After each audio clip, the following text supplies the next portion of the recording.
বাড়ি ছাড়া অন্য কোনো ছেলেকে বিয়ে করতেই পারবে না। মানে তুমি বলেছিলে শুভাশিসের কথা বাবাকে? হ্যাঁ। না বলে দিলে? না, একে বাঙালি, তার উপরে একই সোসাইটিতে, সমাজ মে क्या मुंह दिखाएंगे।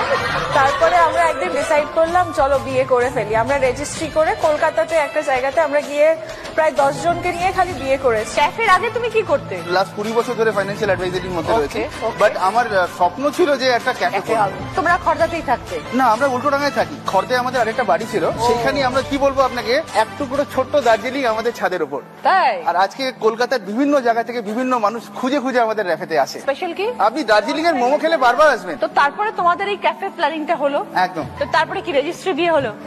রেজিস্ট্রি বিয়ে করার পর আমি আমার বাড়ি, পরের দিন ও ওর বাড়ি। আচ্ছা, কাউকে জানাওনি? আমার বাড়িতে জানতো, কিন্তু সবকিছু সাইলেন্ট ছিল। পরবর্তীকালে যতক্ষণ না সার্টিফিকেটটা আমরা হাতে পেলাম, কনফার্ম হলাম যে লাইসেন্স পেয়ে গেছি, এইবার তুমি রজনী বাড়িতে বললে? হ্যাঁ। মানে শাদি করলি? হ্যাঁ।